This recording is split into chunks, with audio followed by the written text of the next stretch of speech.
Alright, so boom. Today we're here with when regular hoopers challenge NBA players.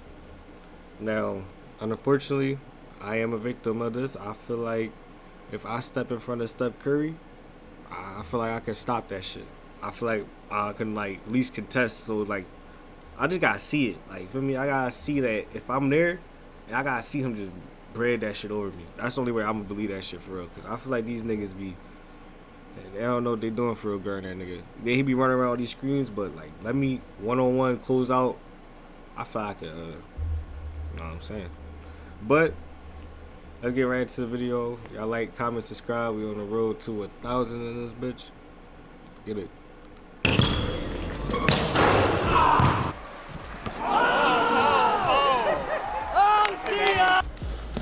I'm about to come down here, bro. You alright?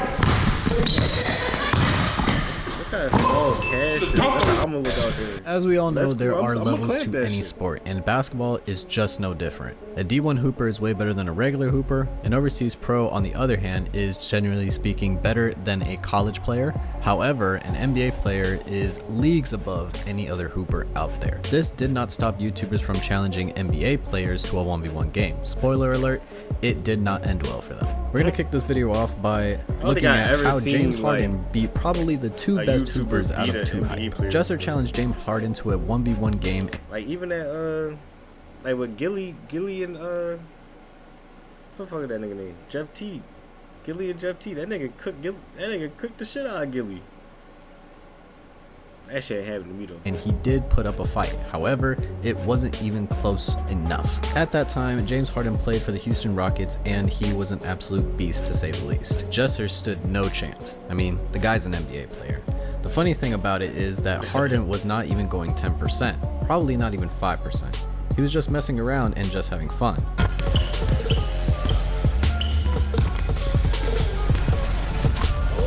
Oh my god.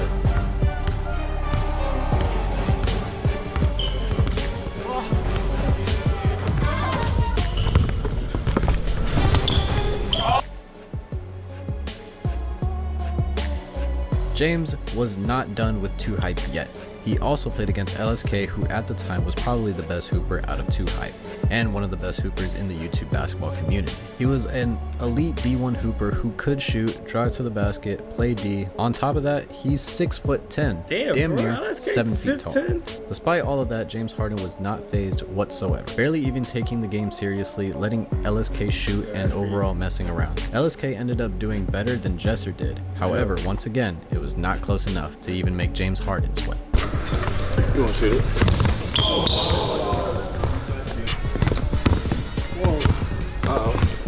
Look at old James Harden.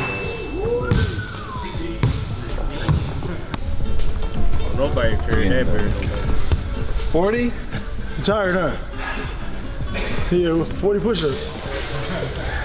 Damn, they bet 40. You might argue that challenging an active NBA star is a terrible mistake. However, if you played a retired NBA hooper, the results would be different, right? I've never stepped in. Wrong. I would Because never in this step foot in front of example- this nigga. I'm not gonna lie. If this nigga got the fucking ball, I would never step foot in front of Kyrie. You got it, gang. I'm not even gonna cap. I'm not falling, bro. What the fuck? This nigga gonna be doing. Look at me all in my face doing all types of shit. Ball up here. Oh, you think it's over here? It's over here. He gonna fuck me up. It's cool. We will cover what happened to Cash Nasty when he challenged a retired NBA champion, Glenn Davis, to a 1v1. Back in his prime, Glenn Davis was an absolute force not to be reckoned with. At some point, he won an NBA championship and earned his nickname, Big Baby.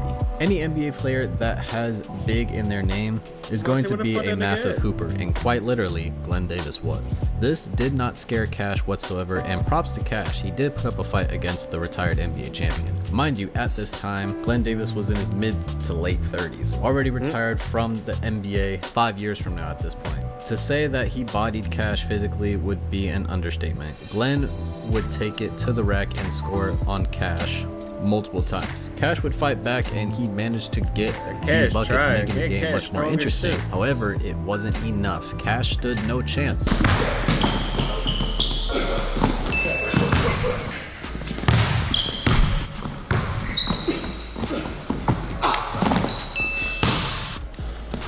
about to come down here, bro. You alright? Should've dunked on his ass. I don't think I'd ever see you make a three yet.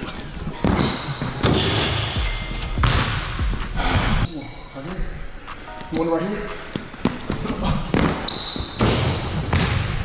What's crazier Nigga is tall that as Cash shit. literally ended up with a back injury after the game. I have never seen Cash Nasty get physically outmatched to the point where he got injured. The guys don't know, man, I am injured.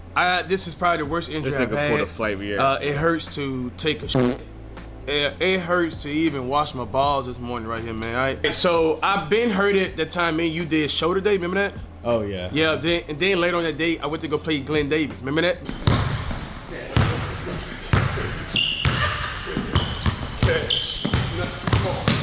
TMI, Cash. Niggas ain't even know that. Bro. So I basically over-exert the body, what the people say. I just exhaust my body, and I was in the wrong position, did this right here. At this point, it's safe to say that the NBA players are without a shadow of a doubt better than any regular hoopers and YouTube hoopers. What about Yeah, G League I players? ain't letting that Honestly, shit happen to me. I think that there are a few G League players that are see better it. than Like, some I got, hoopers in the like, NBA. Which brings especially us Steph to the Curry. third example of the video. T-Jazz, who is arguably one of the best hoopers in the YouTube basketball community, challenged Alex Antetokounmpo, who is Giannis's brother that plays in the G League. And just like the previous example, it was an absolute slaughter. T-Jazz was doing his absolute best. However, Alex was way bigger and way quicker and ready for anything that T-Jazz had to throw at him. Alex pretty much can do it all. Play defense, shoot threes, drive to the basket. Every time that Alex would do a spin move, T-Jazz literally had no answer for it.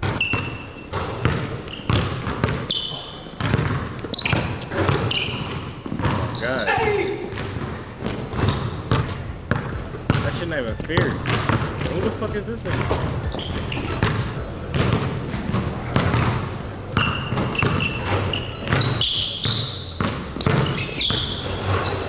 So like, it's like playing ones on 2K, bro. Like, nigga, you gonna be backing me down on a fucking game. Of course you got it.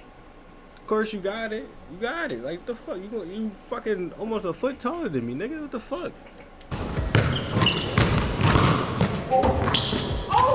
Props to T-Jazz though for putting up a fight and actually managing to score a few points against Alex.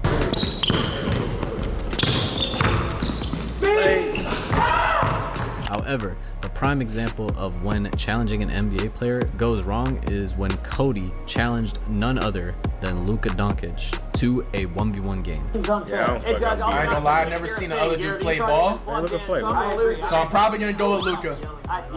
A few months ago, Dude Perfect had Luka as a guest on their show, and Cody was a big fan of Luka and decided to 1v1 him. And despite Cody being athletic and fairly big in size, he got absolutely outmatched in every single aspect of the game. At some point, he even got dunked on. That boom, boom, left. Oh my god. Buried it. Jones's ball. He did. Hey, you pay him. You pay him. No, I didn't say a thing. Cody ended up losing the same way Flight lost to Soul Illuminati. 11 zip. That shit was bad. That shit Cody was couldn't bad. even score a single bucket. At least LSK and Cash managed to score some point. But either way, NBA players are on a whole new level, and there is a reason why it's extremely difficult to make it to the NBA. Hope you guys enjoyed this video. If you are new to the channel, please hit that subscribe button for the 1v1 thoughts. If you want to go check out my page, it is The Director. Man, I feel like let that shit, let Steph Curry come across me, nigga. I'm clamping that shit. I feel like it's a couple niggas in the league I'll clamp. Jalen Brunson. I feel like I could clamp Jalen Brunson. I feel like Klay Thompson. He ain't got that shit in him no more. And these respectable hoopers, I'm talking about like all the bum ass niggas I'ma clamp up. All the bum ass niggas, they getting clamped up. But respectable hoopers, like I don't feel like I can clamp Donovan Mitchell. I feel like he'll probably cook me. There's a couple other niggas I'm forgetting, but as always, man, let me know what y'all want to see next. Hit that like button, subscribe. We on the road to 1,000. I'm out this bitch.